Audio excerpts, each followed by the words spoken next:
আমার সোনা মানিকেরা, রোম সম্রাটটা সেনা সৈন্য নিয়ে হাজির। আব্বা আমার তুমুল বেগে যুদ্ধ চলতেছে।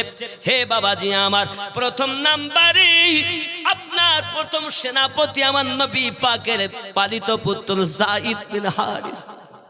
আপনি জানেন না যায়েদ বিন হারিস কে ছিল? বাবা, বাপের একমাত্র ছেলে ছিলেন তিনি।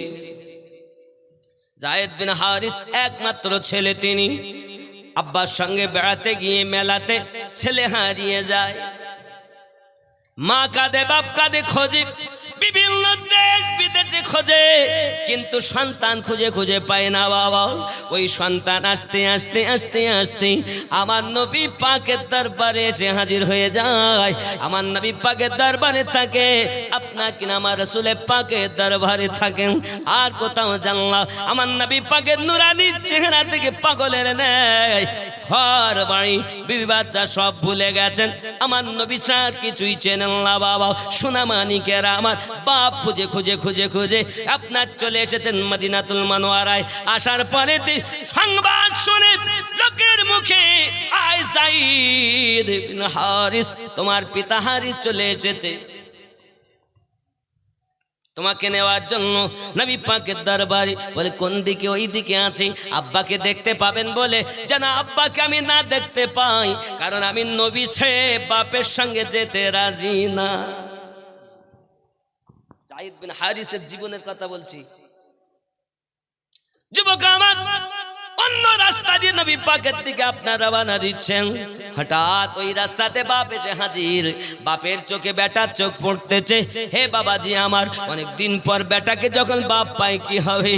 বাপ আগিয়ে যায়, বেটাটাকে আপনার ধরতে যায়, বেটা কিন্তু পালিয়ে যাচ্ছে। বেটারে পালাস কেন রে? তোর মা তোর জন্য পাগলের মতো হয়ে আছে, তোর মা খাওয়া দাওয়া বন্ধ করে দিয়েছি।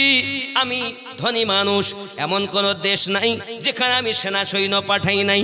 লক্ষ লক্ষ টাকা ব্যয় করেছি শুধু তোকে খুঁজে পাওয়ার জন্য। আজ আমি এসেছি তোর সম্মুখে, তুই আমাকে দেখে পালাস কেন? ডাক দিয়ে বলে, পিতা পালাই কেন জানেন না? আমার এই হৃদয়ে শুধুমাত্র আমার দয়াল নবীর ভালোবাসা, এখানে আমার মা এবং বাপের ভালোবাসা স্থান পাবে না। যদি আমি আপনার কাছে আসতে পারি, যদি আপনি বলেন আমি তোমাকে বাড়ি নিয়ে যাব না, কারণ আমি জীবনে মারা যেতে রাজি, তবু আমি ফিরে আপনার সঙ্গে যেতে রাজি না। আমার মায়ের থেকে বাপের থেকে সব থেকে প্রিয় আমার রাসূলুল্লাহ, সুবহানাল্লাহ। তিনি হলেন যায়েদ বিন হারিস। কি গো, কি নাম? আসগার আলী। 1000 টাকা, আল্লাহ কবুল করে। ফলের দোকান, মাশাআল্লাহ। আর কি এটা? আবার 500। আর বন্ধু কি নাম? মিঠু 200। মানে 1000 আগে আবার 500 দিয়ে 1500, আর বন্ধু মিঠু 200, মোট 1700। নারী তাকবীর, নারী রিসালাত। ইশক কুরবানি চায়। ইশক কি চায়? কুরবানি চায়। খেয়াল করুন, পৃথিবীতে সন্তান যখন বাপকে এই কথা বলেন, বাপ তো কেঁদে, এত সময় যাচ্ছিল, আনন্দ পেয়েছিল বেটাকে দেখে। বেটার কথা শুনে দেখে আমার একটি মাত্র ছেলে, আমার এত দৌলত, কি হবে? কি নাম বাবা? বেনামে 1000 টাকা। আল্লাহ কবুল করুন, জোরে বলি আল্লাহুম্মা আমিন। আল্লাহ তাদের মনের বাসনা পূর্ণ করুন, আরো জোরে বলি আমিন। তাহলে বোঝা যায় ইশক ছিল কেমন। এখন এমন সময় আমার নবী পাক সাল্লাল্লাহু আলাইহি ওয়াসাল্লাম বলেন, ঠিক আছে, তুমি যখন বাপকে চাইলে না, মাকে চাইলে না, তুমি আমার পালিত পুত্র যায়েদ বিন হারিস, আমার পালিত সন্তান, আর আমার স্ত্রী মা খাদিজা হলো তোমার আম্মা। জোরে বলুন না, আরো জোরে বলুন না। সুবহানাল্লাহ। না, আমার স্ত্রী আম্মা আয়েশা হলো তোমার মা। আরো জোরে বলুন সুবহানাল্লাহ। মক্কা নগরী আমার রাসূলে পাক তার স্ত্রী আম্মা খাদিজাকে রেখেই গেছেন। তার মাজারে মুকাদ্দাসা হলো আপনার মক্কাতুল মুকাররমায়। আয়েশা হলো তোমার মা, আমি নবী হলাম তোমার পিতা। তাই বলে নবীকে আব্বা বলা যাবে না। হাকিকাতে শরিয়াতে নবী কারোর বাপ, কারো স্বামী, কিন্তু হাকিকাতে নবী কারো বাপ নন, নবী কারো বাপ নন, স্বামী নন, নবী আল্লাহর হাবিব। কথা বুঝবেন? শরিয়াতে আপনাকে বলতে হবে, নইলে শরিয়াত বাদ দিলে তো আপনার সব শেষ। শরিয়াত, তরিকত, মারেফাত, হাকিকত চার মিলে হবে আল্লাহর ইবাদত। জোরে বলি সুবহানাল্লাহ, আরো জোরে বলি সুবহানাল্লাহ। আমার খেয়াল করবেন, এখন রাসূল করিম সাল্লাল্লাহু আলাইহি সাল্লাম বলে দিলেন আমি তোমার পিতা হলো। যেমন আমি উপমা উদাহরণ দেই, ধরেন আমার মতিউর রহমান ভাই আর আমি একই মায়ের সন্তান। তার নামাজ পড়তে গেছি, গিয়ে উনি নামাজ পড়াচ্ছেন, তাহলে উনি ছোট আমি বড়, তা আমি বলছি মুখ আমার কাবা শরীফের দিকে, পিছনে আমার ছোট ভাইয়ের আল্লাহু আকবার। বুঝতে পারেননি? আমি কেবলামুখ হয়ে 4 রাকাত এশার নামাজ পড়ার নিয়ত করিলাম, ওয়াস্তে আল্লাহ তাআলার, পিছনে আমার ছোট ভাইয়ের আল্লাহু আকবার। হয় না? কেন হয় না? সে ছোট ভাই, আমি বড় ভাই। সত্য কথা বলেছি না মিথ্যা কথা বলেছি? বাপ যদি নামাজ পড়ায় তাহলে আমি বলবো পিছনে আমার আব্বা জানের আল্লাহু আকবার। নামাজ শিক্ষা দিয়েলেও বাপ যদি নামাজ পড়ায় বাপ বলা যাবে না, সন্তান যদি নামাজ পড়ায় সন্তান বলা যাবে না, ভাই যদি নামাজ পড়ায় ভাই বলা যাবে না, ইমাম বলতে হবে। তো এই সামান্য মসজিদে ইমামকে যদি ইমাম বলতে হয়, তো যিনি ইমামুল আম্বিয়া তাকে ভাই বললে কি ঈমান থাকবে? কি লোক বুঝতে পারিনি। নবী নাকি हमारे बड़ा भाई की तरह है, जोरे को नाउजुबिल्लाह। নাউজুবিল্লাহ। যারা এই কথা বলে বুঝে নিতে হবে আসলেই তাদের দুর্বলতা আছে ইমানে। আব্বাজি আমার সোনা মানিক প্রেম করে বলেন, হযরত যায়েদ বিন হারিস বলেন হুজুর আমি আপনাকে ছেড়ে যেতে পারবো না। আমার নবী বলেন চিন্তা কোনো কারণ নেই, থাকো। হে বাবাজি আমার সোনা মানিকেরা, আব্বা চলে গেলেন, নবী দরবারে থেকে গেলেন। সেই যায়েদ বিন হারিস জিহাদের মাঠে শহীদ হচ্ছেন। প্রথম নম্বরে রোম সম্রাটের পক্ষে আপনার বিপক্ষে যাইয়া রাসূলের পাকের ইশকে আপনার যুদ্ধ করে সেনাপতি হয়ে যখন শহীদ হতে যাচ্ছে, ঘোড়া পিঠ থেকে পড়ে যান বাবা। এমন সময় ইসলামের পতাকা খানা পড়ে যাচ্ছেন। জাফর আপনাকে জাফর বিন আবু তালিব তিনি দেখতে পেয়েছেন, তিনি 2 নম্বরে আপনার কিনা ছুটে চলেছেন। হে বাবা তলোয়ারের আঘাত দিয়ে ঘোড়াটাকে দ্বিখণ্ডিত করে দিয়ে আপনার ছুটে চলে গিয়ে বীর বিক্রমের সহিত নিজের ঘোড়াটাকে ছুটিয়ে যাইয়া আপনার পতাকা খানা আপনার ধরে নিয়েছে। এই জওয়ান যুবকেরা তো পতাকা নিচে পড়তে দেয় না, কারণ বেহুরমতি করবে আপনার রোম সম্রাটের সেনা সৈন্য, এটা কখনো হতে দেওয়া যাবে না বাবা। এই পতাকা উত্তোলন করে নিয়েছেন, তিনি ধরে নিয়েছেন, যুদ্ধ করতেছেন বীর বিক্রমের সহিত। এ জওয়ান যুবকেরা আমার যুদ্ধ করতে করতে তার একটি হাত মোবারক আপনার কিনা কেটে পড়ে যায়। এই জওয়ান যুবক আমার সোনামানিকেরা খেয়াল করুন না কেন বাপ, আমার পতাকা খানা দাঁত দিয়ে ধরে রেখেছে। এ যুবক আমার এমনি করে আপনার কিনা যুদ্ধ করতেছেন, জিহাদের মাঠে আপনার মোতার যুদ্ধ করতেছেন সোনামানিক। যুদ্ধ করতে করতে তিনিও শহীদ হতে চান, আপনার ঘোড়া থেকে পড়ে যাচ্ছেন। আব্বা আমার আব্দুল্লাহ ইবনে রাওয়াহ তিনি উঠে চলেছেন আপনার কিনা জিহাদের মাঠে, তিনিও শহীদ হয়ে গেলেন। হে বাবাজি আমার ওই জিহাদের মাঠে 3 জন সেনাপতি শহীদ যখন হয়ে গিয়েছেন, তখন 4 নম্বরে সেনাপতি নিযুক্ত করা হলো হযরত খালিদ বিন ওয়ালিদ রাদিয়াল্লাহু তাআলা আনহুকে। যে খালিদ বিন ওয়ালিদ রাদিয়াল্লাহু তাআলা আনহু বলেছেন পৃথিবীর জমিনে যার উপাধি হলো সাইফুল্লাহ, আল্লাহর তলোয়ার। সুবহানাল্লাহ।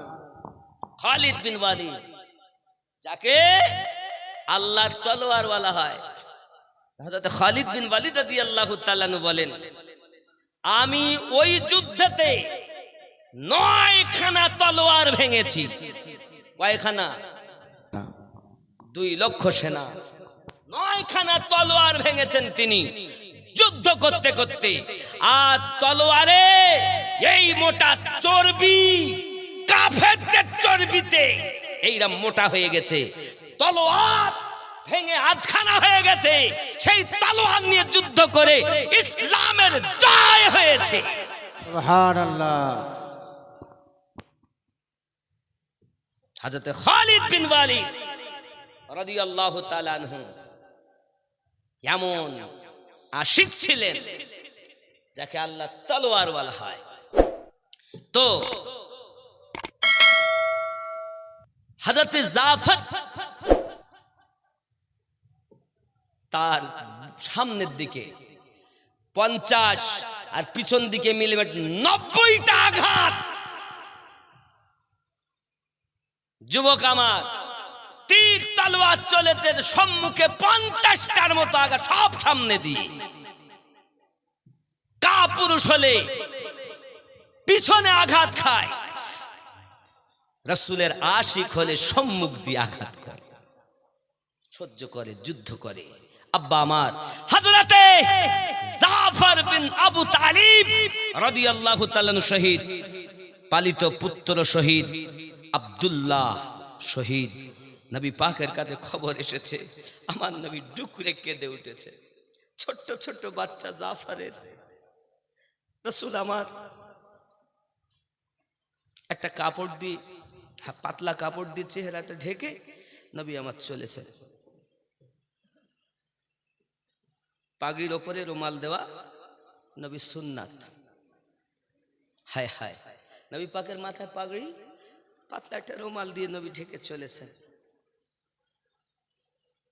কিন্তু টুপির ওপরে রুমাল দেওয়া যাবে না।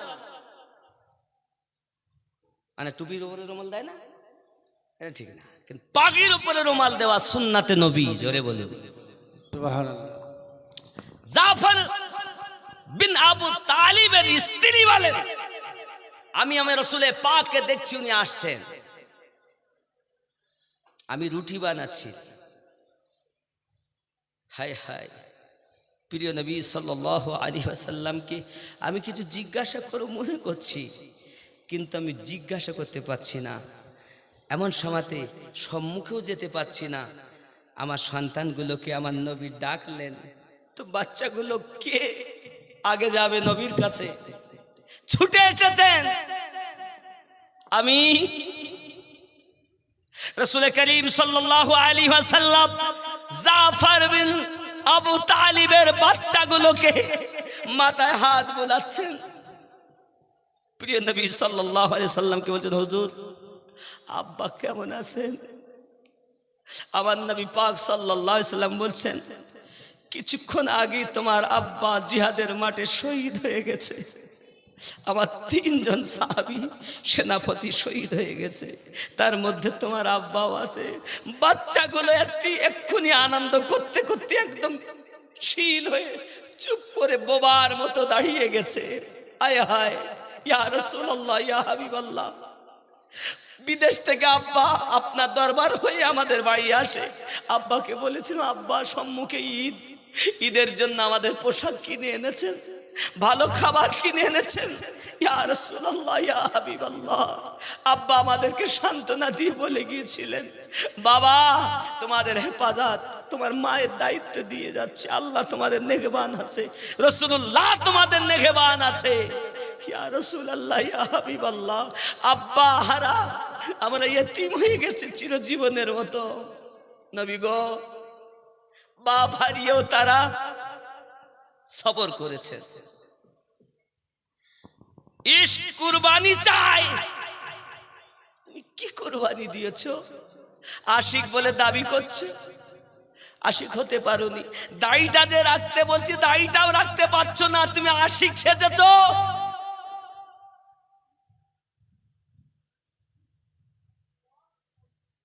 গাঁজা সুদ তো বন্ধ দেওনি, দাড়িটুকু রাখতে বলা হচ্ছে তাই রাখছো না। আশিক বলে পরিচয় দিচ্ছ, লজ্জা লাগে না? ইশক কুরবানি চায়। এ বাপ, দাড়িটাও যদি আজ আমরা রাখতে পারতাম, তাও মারা যাওয়ার পরে জানতে মুসলমান রে মারা গেছে, দেখ অন্তত জানাজা কাফনের ব্যবস্থা কর। কারণ এখন তো যেখানে সেখানে মানুষ মরে যাচ্ছে, গাড়ি ঘোড়াও বেশি, অ্যাক্সিডেন্ট। আর যদি এই মারা গেছে কে তা বোঝাই যাচ্ছে না, তাই ফেলে দে, শিয়াল কুকুরে খাক। হায় হায়, ইশক কুরবানি চায়। বলছে বিবি এখন কি বলে, দাড়ি রাখতে বলে কি বলে না, তারপরে রাখবো না বাবা, আমার রসুলে পাকের ইশকে আপনি রাখবেন, রসুলে পাকের মোহাব্বতে আপনি রাখবেন। সব নবীদের ছিল, আমাদের নবীরও আছে, আপনিও রাখুন। এটা হলো আশিকে রসুলের পরিচয়। জোরে বলুন সুবহানাল্লাহ। দাড়ি রাখবেন, দাড়ি রাখবেন। এই মেহফিলে এমন কেউ আছে যে আজ থেকে আমি নতুন দাড়ি রাখবো? একজন নাই যে দাড়ি ছাড়াবো হুজুর আর কাটবো না। ইশক কুরবানি চায়। যিনি দাড়ি রাখেন না এমন একজন আছেন যে দাড়ি রাখবো আজ থেকে, আমি মুসাফির মানুষ বাপ, খানায় কাবার গেলাফে হাত আল্লাহ ধরার সুযোগ দিয়েছেন আমার মুর্শিদের কারামে, আপনার জন্য দোয়া করব বাবা। একজন আছেন যে দাড়ি রাখবেন, বয়স অনেক হয়ে গেছে। অনেকে আছেন দাড়ি রাখেন না, বয়স হয়ে গেছে। আছেন যে দাড়ি রাখবেন আল্লাহকে সাক্ষী করে, রাসূলের মোহাব্বতে। আছেন কেউ দাড়ি রাখবেন? একটা একজন ব্যক্তি চাচ্ছে, নাই দেখেন। দাড়ি রাখার কথাই বলছি বাবা, আছেন কেউ? আপনি রাখবেন? আপনার নাম কি? রিয়াজুল। আপনি একটু একটু রেখেছেন না, ছোট, ওটা বড় করে রাখবেন, তাই তো? কোথায় বাড়ি আপনার? রানীতলাতে। আপনারই মুসল্লি মনে হয়। রিয়াজুল বললেন না? রিয়াজুল ইসলাম শেখ, পিতা পিয়ারুল। পিয়ারুল শেখ বেঁচে আছেন? পিয়ারুল সাহেবের পুত্র রিয়াজুল শেখ আজ থেকে আল্লাহ ও রসুলকে সাক্ষী করে এত মানুষের সম্মুখে দাড়ি রাখার নিয়ত করেছেন, আল্লাহ কবুল করে। নারী তাকবীর, নারী রিসালাত, ইয়া রাসূলুল্লাহ, নারী রিসালাত, ইয়া রাসূলুল্লাহ। গাউসে ওয়াহারি, জিন্দাবাদ, গাউসে খুল নবী, জিন্দাবাদ, ইমামে রব্বানি, জিন্দাবাদ, মাসলাকে আলা হাজরা, নতুন দাড়িওয়ালা। জিন্দাবাদ। আল্লাহ কবুল করুন, জোরে বলি আমিন। আমিন। আর একজন হবে না? আর একজন ব্যক্তি, টাকা চাইনি আমি, অর্থ চাইনি, রসুলের ইশকে আপনি দাড়ি রাখবেন। আর দাড়ি রাখলে ওর ভয় লাগবে, নামাজও পড়তে যাবে নাকি? আছেন না একজন দাড়ি রাখবেন? আর একজন, আজ ওর সে মুর্শিদ পিয়ার সুন্দর চাদর চড়েছে। জোরে হবে। সুবহানাল্লাহ। আজ ওর সে মুর্শিদ পিয়ার সুন্দর চাদর চড়েছে, সোনার বরক মুর্শিদ আমার সোনার। আপনার মা, মাশাআল্লাহ, আমার মা মানে মাওলানা সাহেবের আম্মা 500 টাকা দিয়েছেন, আল্লাহ কবুল করে। নারী তাকবীর, নারী রিসালাত। এইরকম তাকবীর হলে হবে। নারী তাকবীর, আল্লাহু আকবার, নারী রিসালাত, ইয়া রাসূলুল্লাহ, নারী রিসালাত। ইয়া রাসূলুল্লাহ। আরো জোরে নারী তাকবীর, আল্লাহু আকবার, নারী তাকবীর। আল্লাহু আকবার, যত ভলিউম জোরে নারী তাকবীর। আল্লাহু আকবার। মনে হচ্ছে অনেকটা আওয়াজ। ঘুমাচ্ছিলেন নাকি? 500 টাকা আল্লাহ আমার মায়ের কবুল করুন, আল্লাহ তার নেক নিয়তকে পূর্ণ করুন, সংসারে অভাব অনটন দূর করে দিন। সন্তানটাকে আল্লাহ তার যতটা সন্তান আছে, নাতি পুতি বিবাদ যেখানে যা আছে, সকলকে হেফাজত করুন, জোরে বলি আমিন। আমিন। মা ভালো বলি তো ছা ভালো নাকি? আরে এমন মা মাওলানা মতিউর রহমান সাহেব মতো মাওলানাকে পেটে রেখেছে। কেউ জানে যে মালবি হবে, করতে হবে? আপনাদের গর্ভ, এ রানীতলার গর্ভ, চাই আপনারা মানেন বা নাই বা মানেন, দেশ বিদেশের মানুষ চেনে। বাবাজি, এসব অন্য কিছু নয়। একবার যদি নেঘা পড়ে যায় না, তো কি থেকে কি হয়ে যায় নাকি বলেন? কি আদনা को आला बनाया मुस्तफ़ा ने और अदना को आला बनाया है औलिया केराम ने। যাক আমি অত বেশি বিস্তারিত এদিক ওদিক যাই না। কেউ আছেন 2 নম্বরে দাঁড়িয়ে রাখবেন একজন? কি নাম আপনার? আমার কাছে আসেন তো, আমি একটু ভালো করে আপনারে দেখি।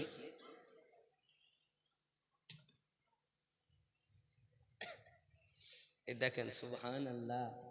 কি নাম বাবা? জসিমউদ্দিন খান। আব্বার নাম? আব্বা জান আছেন?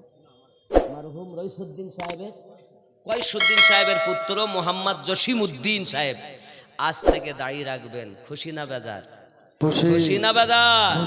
নারে তাকবীর, আল্লাহ নারে রিসালাত। ইয়া রাসূলুল্লাহ, নতুন দাড়িওয়ালা জিন্দাবাদ, নতুন দাড়িওয়ালা জিন্দাবাদ, নতুন নামাজি, জিন্দাবাদ। নারে তাকবীর। আল্লাহু আকবার।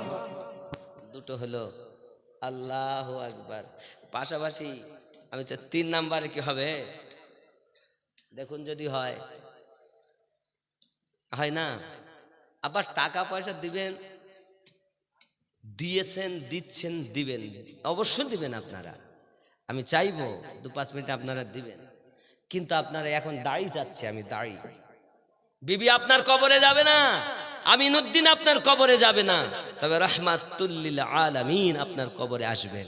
সুবহানাল্লাহ। হায় হায়। আসেন কেউ 3 নম্বরে একটা দাড়ি রাখবেন। বেজোড়কে আল্লাহ ভালোবাসেন, নবীও ভালোবাসেন। আসেন আসেন 3 নম্বরে একজন। ও যুবকরা, ও বাবারা, কি নিয়ে যাও? অন্তত নবীর মোহাব্বতের নিশানা দাড়িটুকু নিয়ে যাও। অনেক ভুল করেছি, আর করব না। হায় হায়, তারা সন্তান ছেড়েছে, বাপ মা ছেড়েছে, অর্থ ছেড়েছে, জীবন কুরবানি করে দিয়েছে। আমরা সেই নবীর মোহাব্বত অন্তত দাড়িটুকু রাখতে পারবো না? নাই নাই। রানীতলারই ছেলে দুটো হলো, 2জন। এত মুসল্লি দূরেরও তো আছে, খালি এই গ্রামের বলে না, আজকের মুসল্লি যারা, শ্রোতা যারা। আজ ওর সে সুবহানাল্লাহ বলুন, সুবহানাল্লাহ। ইয়া ওলি আল্লাহ বলুন, ইয়া রাব্বি, আর জোরে ইয়া ওলি আল্লাহ। ইয়া ওলি আল্লাহ। আজ ওর সে মুর্শিদ পিয়ার সুন্দর চাদর চড়েছে, সোনার বরত মুর্শিদ আমার, সোনার বরত মুর্শিদ আমার, কেমন দুলহা সেজেছে আজ ওর সে মুর্শিদ পিয়ার সুন্দর চাদর চড়েছে। জোরে বলল সুবহানাল্লাহ। মা ফাতেমা শেরে খোদা, 2 ইমামে করেন সদকা। মা ফাতেমা শেরে খোদা, 2 ইমামে করেন সদকা। গৌস পিয়ার ওরসতে, গৌস পিয়ার ওরসতে চাদর করে পাঠিয়েছে আজ ওর সে মুর্শিদ পিয়ার সুন্দর চাদর চড়েছে। জোরে হবে সুবহানাল্লাহ। চন্দন বাতি ফুলের ঝুড়ি, মুরিদান সব মাথায় করি। জোরে হবে চন্দন বাতি। মমতা 500 টাকা, খুব একটা নাম করতে হবে না, নাম মোটে করিনি আসলে। আল্লাহ কবুল করুন, জোরে বলি আমিন। আরো জোরে আমিন। আল্লাহ কবুল করুন, জোরে বলি আল্লাহুম্মা আমিন। আল্লাহুম্মা আমিন। চন্দন বাতি ফুলের ঝুড়ি, মুরিদান সব মাথায় করি, চল সবের সারি সারি বেহেশতের ওই পথে আজ ও সে মুর্শিদ পিয়ার সুন্দর চাদর চড়েছে। ওহারি বাংলার শ্রেষ্ঠ ওলি, দিল্লির হুজুর গেছেন বলি। ওয়াহারি বাংলার শ্রেষ্ঠ ওয়ালি দিল্লির হুজুর গেছেন বলি তাহার আখলাক ব্যবহারে ভক্তদের মন ভরেছে আজ রুচি মুর্শিদ পিয়ার সুন্দর চাদর চড়েছে সোনার বরত মুর্শিদ আমার আজ কেমন দুলহা সেজেছে আজ উরসি মুর্শিদ পিয়ার সুন্দর চাদর চড়েছে আল্লাহুম্মা আলা সাইয়্যিদিনা মাওলানা মুহাম্মদ ওয়ালা আলি সাইয়্যিদিনা মাওলানা মুহাম্মদ। বাবজি খেয়াল করুন আমার গাউসে দেহলভী রহমাতুল্লাহ আলী কেমন ওলি, হায় হায় কেমন ওলি। ওয়াহারি বাংলার শ্রেষ্ঠ ওলি দিল্লির হুজুর গেছেন বলি। তাই দিল্লির হুজুরকে ইমামে রব্বানি মুজাদ্দিদ আল ফেসানি রাদিয়াল্লাহু তাআলা আনহুর 14তম আওলাদ, যিনি শাহ মহিউদ্দিন আব্দুল্লাহ আবুল খায়ের ফারুকি হলেন তিনি, যার কাছে দুই রকমের ফাইজ, এদিকে সিদ্দিকে আকবর থেকে সিদ্দিকি ফাইজ, এদিকে ফারুকে আজম থেকে সে ফাইজ। জোরে বলুন সুবহানাল্লাহ। মির্জা মাজহারে জানে জানা রাদিয়াল্লাহু তাআলার নাম শুনেছেন? বহুত বড় আল্লাহর ওলি, যে দিল্লি হুজুর কেবলা এনাকেই শ্রেষ্ঠ ওলি বলে ঘোষণা করে গিয়েছেন। জোরে কোন সুবহানাল্লাহ। সুবহানাল্লাহ। একটু কাছে আসুন। ইয়া নবী সালাম আলাইকা ইয়া রাসূল সালাম আলাইকা